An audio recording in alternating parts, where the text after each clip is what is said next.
फेंका और चल दिया। बस यही मनुष्य का जीवन है।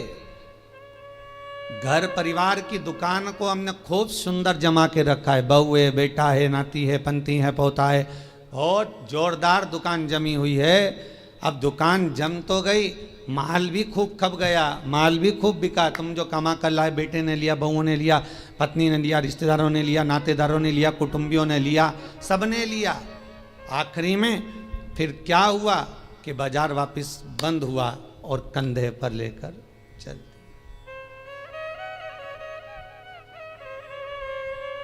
फिर निवेदन करूंगा, तुम दुकान पर बैठकर व्यापार में, व्यवसाय में, नौकरी में, तुम दुकान में जितना बैठकर कमा रहे हो उसका भोग तुम्हारी पत्नी, तुम्हारे बच्चे, बहुएं, पोता पोती, रिश्तेदार, कुटुंबी सब भोगेंगे। पर तुमने जिस तरह से कमाया है उसका भोग तुम्हें अकेले ही भोगना पड़ेगा, कोई दूसरा नहीं भोगेगा।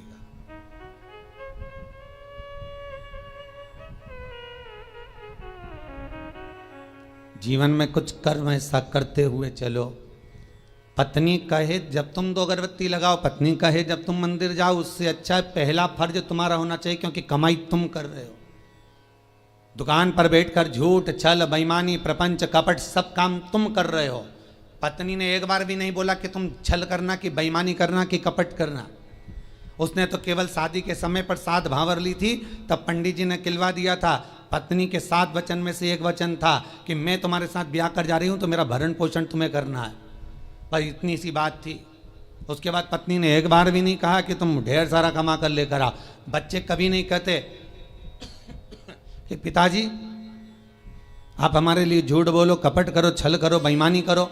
बच्चे कभी नहीं कहेंगे, ना पत्नी कहेगी। जब ऊपर जाओगे, यम की कैद चढ़ोगे, तो यमराज तुम्हें जब नरक में पटकेगा तब कहोगे मैंने झूठ पत्नी के लिए बोला था, मैंने बच्चों को पढ़ाने के लिए, आगे बढ़ाने के लिए झूठ बोला था, मेरे अकेले को नरक क्यों पटक रहे हो? पत्नी और बच्चों को भी तो पटको। तो यमराज भी कहेगा झूठ तूने बोला, कपट तूने करा, बेईमानी तूने करी, प्रपंच तूने करा, तो भोग भी तू भोग, दूसरा काय को भोगेगा। इसलिए माता तुम्हें चिंता करने की जरूरत नहीं, तुम तो जोरदार जूड़ा मूड़ा बांध के अच्छे से रहो। पर मुख से तुम्हारा नाम है धर्म पत्नी। एक होती है पत्नी जो पति को पतन के रास्ते पर ले जाती है, सिनेमा घर ले जाती है, मायके ले जाती है, शॉपिंग मॉल ले जाती है, वो पत्नी कहलाती है। एक होती है धर्म पत्नी जो पति को धर्म के पथ पर लेकर जाती है। एक होती है धर्म पत्नी जो पति से कहती है, कथा आ रही है शिव महापुराण की, थोड़ी देर सुन लेना। अरे तो मैं दुकान पे नहीं बैठूं, दुकान पे टीवी लगवा लो, दुकान पर मोबाइल रख के सुनो। अरे नेट का खर्चा कौन सीवर वाला महाराज देगा? 150-200 रुपए का नेट चले तो कौन महाराज देगा क्या? तो पत्नी उस समय पर एक शब्द जरूर बोल दे कि कमा किसके लिए रहे हो, पहले ये तो बता। घर में रोटी का डब्बा लगा लगाया रह जाता है, पत्नी फोन कर करके रह जाती है, आ जाओ भोजन तैयार है, आ जाओ। ग्राहक ऐसे टूट पड़ रहे, ऐसे टूट पड़ रहे कि 1 मिनट तो खाना खाने की फुर्सत नहीं। और बच्चा टिफिन लेके आ गया तो टिफिन 2 घंटे तक रखा दिया, ठंडा हो गया, सारा की सारा बेकार हो गया। और तुम वो ठंडा भोजन गाय की सांदी जैसा बस खा रहे। ऊपर से दुकानदार फिर ग्राहक बोल रहे सेठ जी की मुंह में रोटी, सेठ फिर निकाला। किसके लिए कमाया भाई?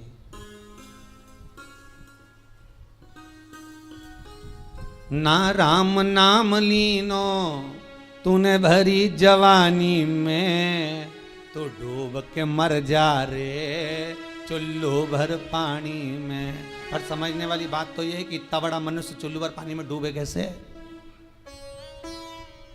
इतना बड़ा मानव चुल्लू भर पानी में डूब के मरेगा तो मरेगा कैसे? ये सोचने वाली बात है। तो उसमें भी शास्त्र में वर्णन किया, जो मनुष्य भगवान का भजन नहीं करता, जो मनुष्य भगवत स्मरण नहीं करता, जो मनुष्य भगवत कीर्तन नहीं करता, जो मनुष्य कभी स्मरण नहीं करता, वो कीड़े की तरह जन्म लेता है और कीड़ा चुल्लू भर पानी में डूबकर मर सकता। धर्म पत्नी का फर्ज है पति अगर कमा कर तुम्हें ला कर देता है तो तुम्हें चाहिए कि पति से कहो चलो दान करिए, चलो पुण्य करिए, चलो कथा सुनिए, संकीर्तन करिए। ये धर्म पत्नी का फर्ज है।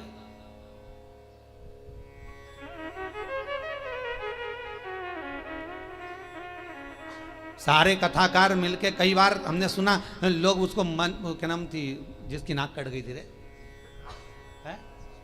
तुम लोगों को बड़ा मालूम है।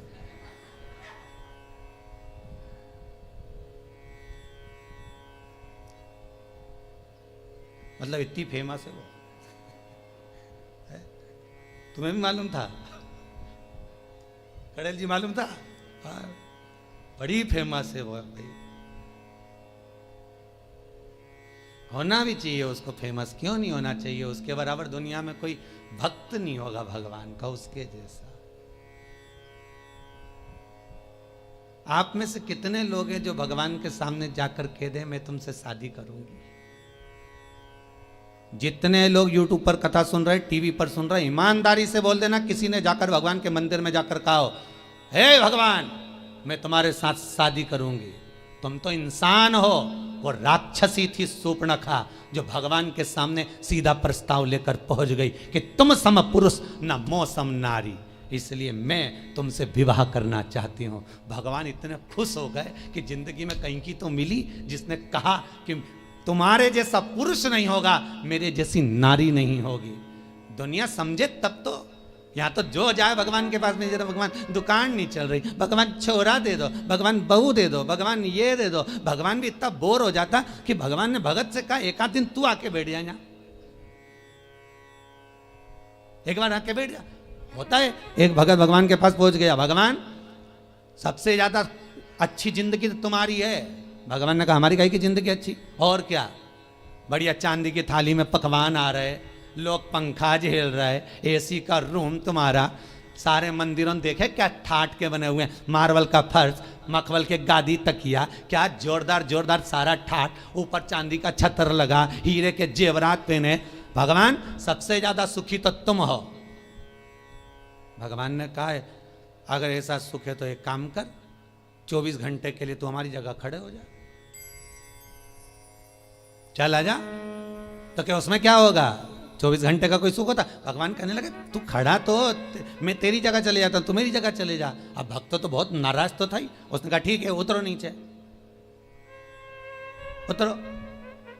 तो भगवान विष्णु और लक्ष्मी का मंदिर था, नारायण और लक्ष्मी का। तो भगवान बोले मैं अकेला जाऊं तो पत्नी को भी लाना पड़ेगा ना, तो पति ने अपनी पत्नी को भी बुलवा लिया, तू भी आ जा, आज अपन भगवान की जगह खड़े होंगे। भगवान को बाहर बैठ जाओ, जाओ मंदिर के बाहर, हम दोनों खड़े। भगवान बोले जैसे हम खड़े वैसे की वैसे खड़े रहना हो, हिलना डुलना नहीं, नहीं तो लोगों को मालूम पड़ गया ना, सोच लेना। हाथ पांव कुछ नहीं हिलना चाहिए, कुछ नहीं हिलेगा, तुम्हारे जैसे ही खड़े रहेंगे बिल्कुल। तो हो जाओ खड़े। भगवान हट गए, उन दोनों को खड़ा कर दिया, धनी लुगाई को, दोनों को, पति पत्नी को। राम जी भगवान नारायण तो आराम से ऐसा हाथ करके खड़े, लक्ष्मी जी वैसा हाथ करके। तो लक्ष्मी जी ऊपर चढ़ी और लक्ष्मी जी ने उसकी पत्नी का हाथ ऐसा करा, ऐसा करी, मुस्कुरा, क्योंकि भगवान की मूर्ति मुस्कुराती हुई होती है ना। अरे करे कि नहीं करे दर्शन, करते ना, मुस्कुरा। और तुम भी ऐसे खड़े रहो, मुस्कुराते।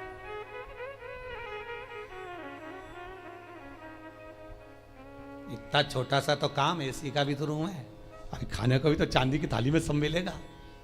पत्नी से बोला खड़े रहे तो भगवान के जाऊं?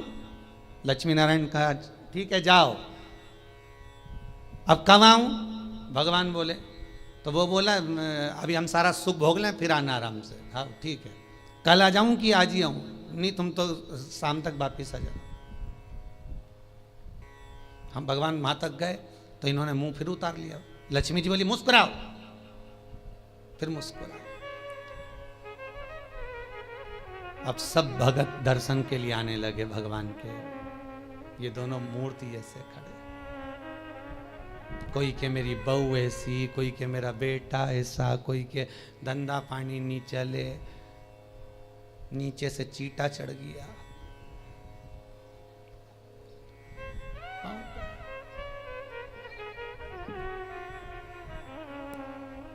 अब अब नीचे से चींटा चढ़ा तो पत्नी सीधे खड़े रहो, सीधे खड़े रहो, मुस्कुरा।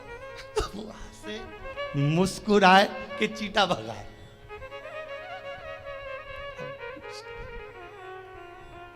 जहां लक्ष्मी जी खड़ी थी वही हाथ लेके मच्छर काटे जा रहा। पति बोले अभी तो मेरे से कह रही थी, अब मुस्कुरा, मच्छर खा रहा है, मुस्कुरा।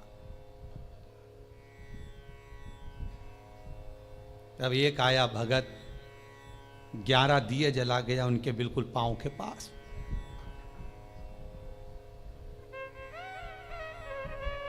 पत्नी बोली आग लगा के मानेगा। पति बोला मुस्कुरा,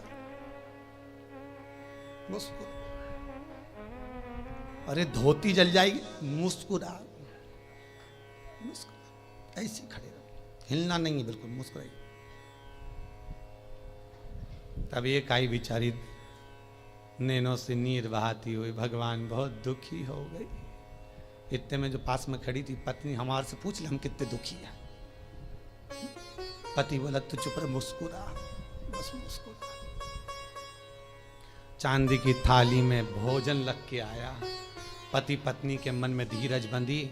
8 घंटे से खड़े थे। घर पे होते तो चाय भी पी लेते, यहाँ तो कुछ भी नहीं आया। अब खाना आया है, जल्दी से खा लेना।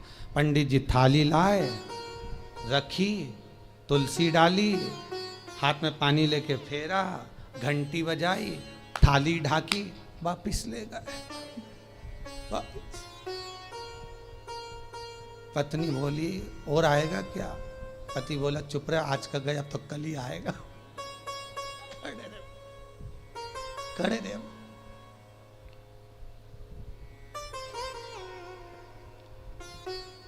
शाम के समय भगवान नारायण और लक्ष्मी आ गए। क्यों भैया सुख में तो हो, क्या आग लगे बस सुख का नाथ, तुम तो तुम्हारी जगह खड़े हो जाओ, हम तो हमारे अच्छे, तुम वहीं आ जाओ वापिस। जल भगवान बोले हम तो नहीं आ रहा, तुम ही खड़े रहो, कि हमारे बाप की सौगंध है, हम दूसरी बार भगवान नहीं बनेंगे, तुम तो खड़े हो जाओ। बड़ी मुश्किल से भगवान नारायण लक्ष्मी फिर खड़े हुए। हमें लगता है सामने वाला व्यक्ति बहुत सुखी है, पर उसकी जगह पर जब हम बैठते हैं तब मालूम पड़ता है कि दुख जीवन में कितना पड़ा है, जीवन में दुख कितना है वो समझना। पकड़ कर हाथ जो तेरा, कहे तू लाडला छोरा, अभी सब साथ हैं तेरे, आगे होने को धोखा है। हरि भज लो, हरि भज लो, हरि भजने का मौका है। हमें अपने कुटुंबी, रिश्तेदार, नातेदार जितने भी हमें अपने लगते हैं, ये कोई अपना नहीं, केवल एक लुटेरा है। कितना सुंदर लिखा है।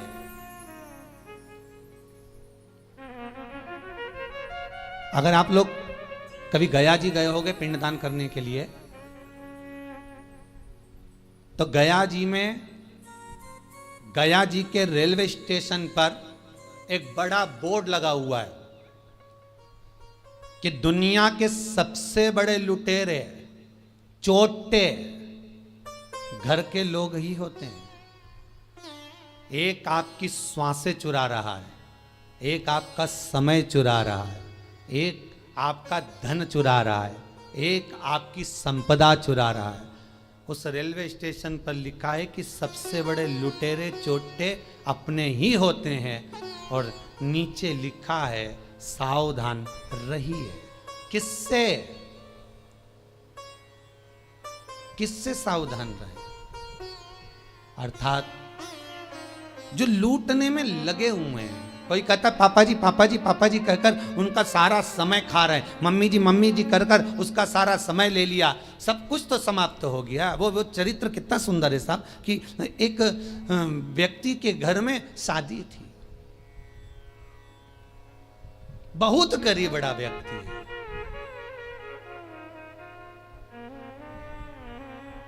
इतना गरीब व्यक्ति, इतना गरीब, और उसके घर में बेटी का ब्याह, धन कुछ नहीं। लड़के वालों से कह दिया सा मैं बहुत गरीब बड़ा हूं, मेरे यहां कुछ भी नहीं है। तो कि बारात आएगी तो उसको कुछ तो दे सकते हो, हमें रकम मत दो, दहेज मत दो, पर कोई आएगा तो उसको कुछ तो दोगे ना खाने को। तो कि साहब मेरे पास में केवल थोड़ी सी शक्कर ले आऊँगा, नुक्ति बनवा दूंगा, खोपरा पाक बनवा दूंगा, खिला दूंगा। बहुत गरीब हूं मैं। बेचारा गया मांग धोंग के, लोगों के हाथ जोड़कर, पांव पड़कर, निवेदन कर कर सेठ जी के यहाँ से एक शक्कर की बोरी उठा कर लाया। घर में लाकर पत्नी से कहा, ये शक्कर की बोरी रखी है, बेटी की शादी के लिए रखी है, हाथ ना लगाना। कोने में रख दिया है। हलवाई से बात कर कर आया हूँ। हलवाई कह रहा था मैं आ जाऊँगा, बना दूंगा। अपने पास घी नहीं है, पर हलवाई बहुत अच्छा था, वो कह रहा था मैं ले आऊँगा, तुम बहुत गरीब पड़े हो। शक्कर की बोरी रखी है, ध्यान रखना। शादी की तैयारी में लग गए सब। 2 दिन बाद बारात आना है।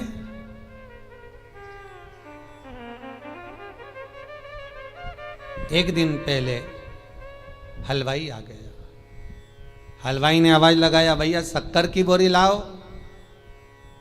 जब शक्कर की बोरी लेने के लिए गए, जाकर देखा तो वो शक्कर की बोरी केवल खाली पड़ी हुई थी। उस पे किसी बच्चे ने सोया हुआ था, किसी मेहमान का बच्चा, उसने गंदगी कर दी थी। बोरी भी गंदी हो गई, हाथ लगाने के लायक नहीं बची। क्या हुआ था इस बोरी में? समाप्त तो हो गई शादी की एक दिन पहले। बस कुछ नहीं, घर में मेहमान आ गए। गरीब बहुत थे ये, तो मेहमानों को कुछ खिला पिला नहीं पा रहे थे। एक बच्चा बोरी से टिक के बैठ गया। उसने बोरी में उंगली करना प्रारंभ करा, एक छेद बना दिया। छेद में से शक्कर निकाल के खाने लगा। इतने में उसकी माँ आ गई। छोरा क्या कर रहा है? शक्कर खा रहा। माँ ने भगाया, वो भी पल्लू लगा के उसमें से शक्कर निकाल ली। किसी तीसरे ने देख लिया, क्या कर रही? कुछ नहीं, चाय बनाने के लिए शक्कर लिया। वो भी लग गई, उसने भी शक्कर निकाली। जितने मेहमान आए थे सब शक्कर खा गए, रिश्तेदार खा गए। शक्कर की बोरी पड़ी रही। हलवाई आ गया, आवाज लगाया, साहब शक्कर ला दो, चाशनी बनाना है, नुक्ती बना दूं, खोपरा पाक बना दूं, लाओ जल्दी लाओ। अंदर गया तो शक्कर की बोरी तो खाली पड़ी है। आवाज लगाया पत्नी को, सुनती हो? पत्नी दौड़ के आई, क्या हुआ स्वामी, शक्कर की बोरी कहाँ है? पत्नी बोली ये कहीं है। अरे शक्कर की बोरी कहाँ है? तो क्या ये है? तो मैं शक्कर की बोरी पूछ रहा हूं, तो ये क्या नमक की है तो शक्कर की। शक्कर की बोरी कहाँ है? तो ये शक्कर की बोरी की शक्कर कहाँ गई? पत्नी बोले मुझे क्या मालूम कहाँ गई, सब समाप्त हो गई। अब लेकर वो बोरी को गया, हलवाई से कहा भैया अब तो कुछ है नहीं इस बोरी में, झड़ा दी। बहुत गंदी हो गई थी, बाहर।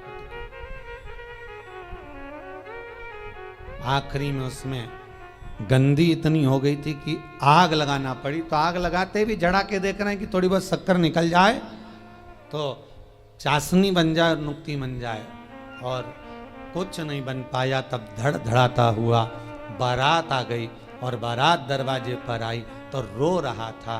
क्यों? क्योंकि खिलाने के लिए, देने के लिए कुछ भी नहीं बचा था।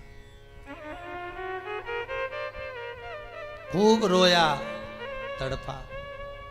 ये शक्कर की बोरी और किसी व्यक्ति की कथा नहीं, ये अपनी है। ये शक्कर की बोरी है, ये शरीर। जैसे बोरी पेक लेकर आए थे उसी समय, जन्म के समय पर ये बोरी पूरी बंद की बंद आई थी। आंख नहीं खुली थी, कर्ण नहीं खुले थे, मुख नहीं खुला था। संपूर्ण बोरी बंद की बंद आई थी, ये संपूर्ण बोरी। फिर हॉस्पिटल में किसी ने इसमें छेकड़ा कर दिया, डॉक्टर सिस्टर ने धप मारी, छेकड़ा हो गया। सबने शक्कर खाना प्रारंभ कर दी। मेरा लल्ला, मेरा कल्ला, मेरा बल्ला, सब शक्कर खा गए धीरे धीरे धीरे धीरे। और आखिरी समय तक, अंतिम समय जब आ गया, 70-80 साल 90 साल हो गए, शक्कर की बोरी जब पूरी खत्म हो गई, श्वास दुनिया के लोगों ने, रिश्तेदारों ने सब काम में लगा लगा के ले लेकर शक्कर समाप्त कर दी। श्वास जब शरीर से चली गई, शक्कर की बोरी खाली पड़ी हुई है, कोई हाथ नहीं लगा रहा उस शरीर को, वो मर चुका है। यमराज आएगा धड़धड़ाता हुआ बारात लेकर, स्वागत के लिए क्या रखोगे? शक्कर की बोरी पड़ी है। और बचा था तो आग लगाई तो उसमें भी शक्कर के दाने ढूंढ रहे हैं। तीसरे के दिन जाके तो चार अस्थियां ढूंढ रहे हैं कि इससे नुक्ति बनाए कि खोपरा पाक बनाए। अब करें क्या? समाप्त।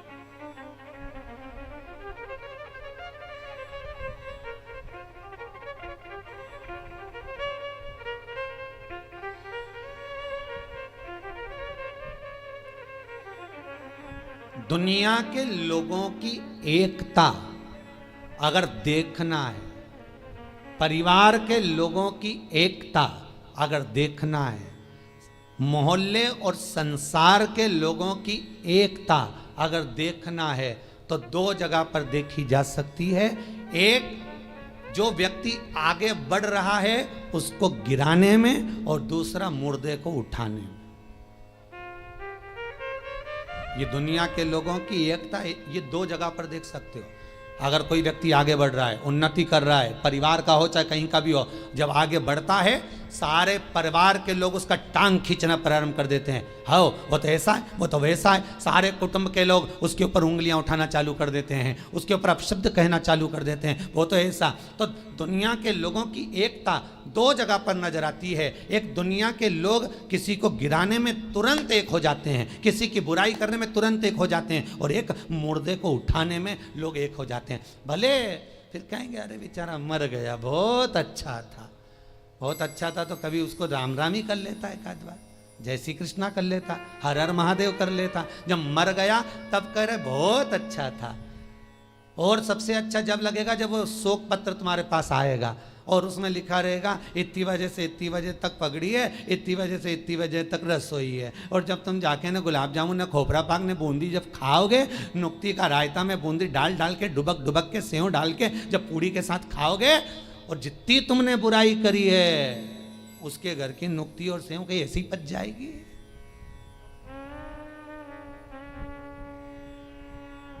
ऐसे ही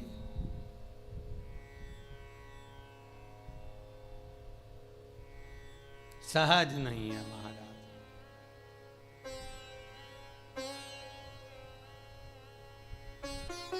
मानव जो है जीवन व्यर्थ है।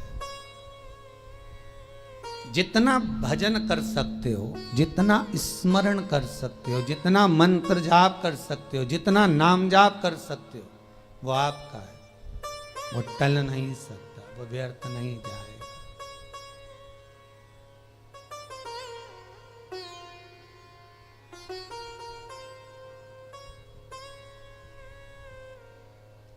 तुम्हारा किया गया भजन, तुम्हारा किया गया कीर्तन और तुम्हारा विश्वास शंकर के प्रति खाली नहीं जा सकता, खाली नहीं जाएगा। विश्वास अगर पूर्ण है तो भगवान मिल जाएगा।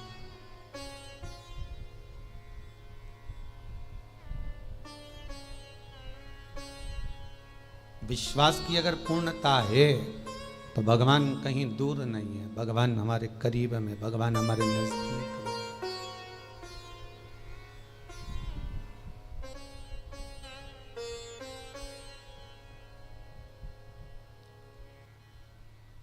कल गौशाला में हम शाम के समय पर थे, कथा के बाद आप लोग यहाँ कीर्तन कर रहे थे। शाम को एक भोपाल से परिवार आया था, वो थोड़ी देर यहाँ बैठे फिर गौशाला पर आए।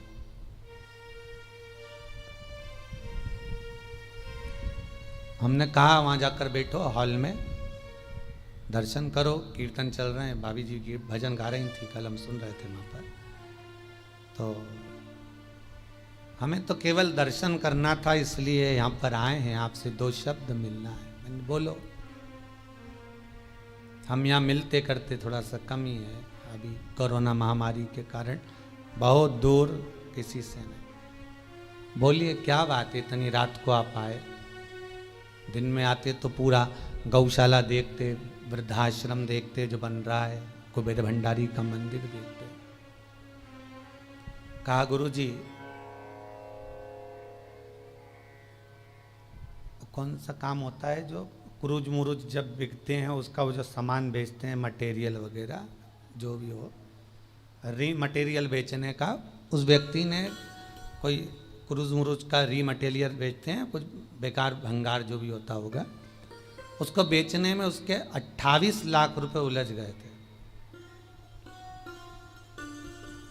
तो वो केवल ये बताने के लिए आया था कि 2 उपाय कर लिए, वो 28 लाख रुपए जो 12 साल से उलझे थे वो आ गए, बस ये बताने के लिए आया। हमने कहा आ गए तो शंकर जी को धन्यवाद दो, भोजन करो, जाओ, यहाँ तो भोजन चालू है, खाओ जाओ।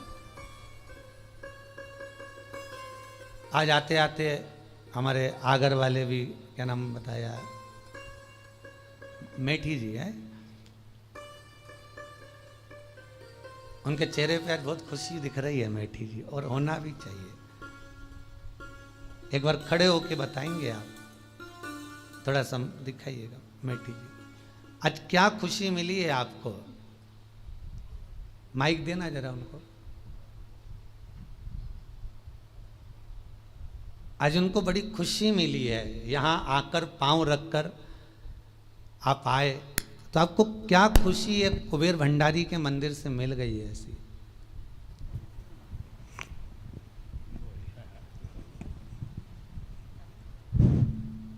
हम आगर से जब चले थे तो इस भावना के साथ चले थे कि गुरु जी से कोई साधन पूछेंगे, ये मेरा बिछोट बच्चा है जी, और ये इसका पुत्र है, ये बहू है, ये बड़ा बच्चा है जी, मेरा बिछोट बच्चा जो है, वैसे ये मेडिकल स्टोर पे बैठता है, ये भी मेडिकल स्टोर है, पर बिछोट ने वो इंजीनियर हो गया, बोले मैं तो नौकरी करूँगा।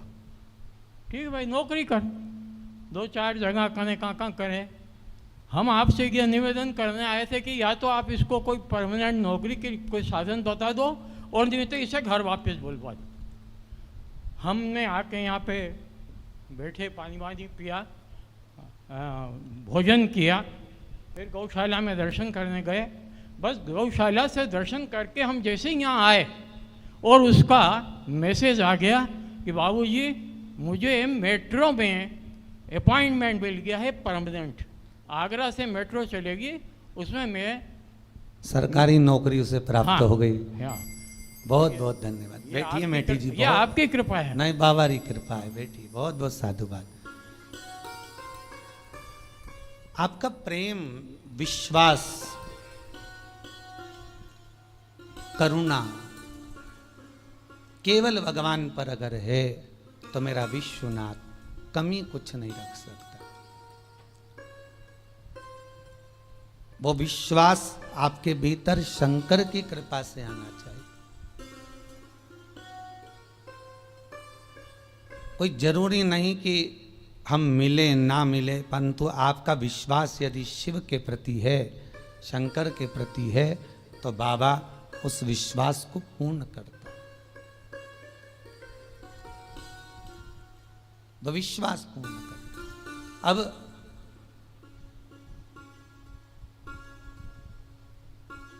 हीरा तो सबके भीतर समाया हुआ है, वो भगवत नाम का हीरा, वो सबके भीतर है।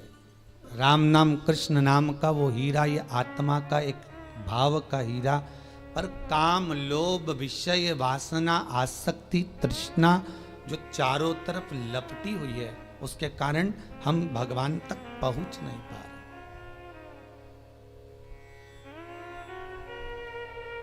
ठंड के दिनों में रेलवे स्टेशन पर जाकर खड़े होंगे तो मालूम पड़ेगा ये एक्सप्रेस इतने घंटे लेट चल रही है। पूछा जाए क्यों, तो कहा धुंध बहुत है, कोहरा छाया हुआ है, इसलिए ये धुंध के कारण, कोहरे के कारण बहुत लेट चल रही है। ट्रेन के सामने धुंध पड़ी है, इसलिए ट्रेन भी लेट हो जाती है। मन के सामने अहंकार की, लोभ की, विषय वासना, काम की धुंध चढ़ी है, इसलिए यह मन मेरे शंकर तक नहीं पहुंच पाता। इस मन को शंकर तक पहुंचाने के लिए अहंकार, काम, लोभ, विषय, वासना, आसक्ति, तृष्णा की धुंध को हटाना होगा। जब ये धुंध हट जाएगी, भगवान मिल जाए, वो प्राप्त हो जाए।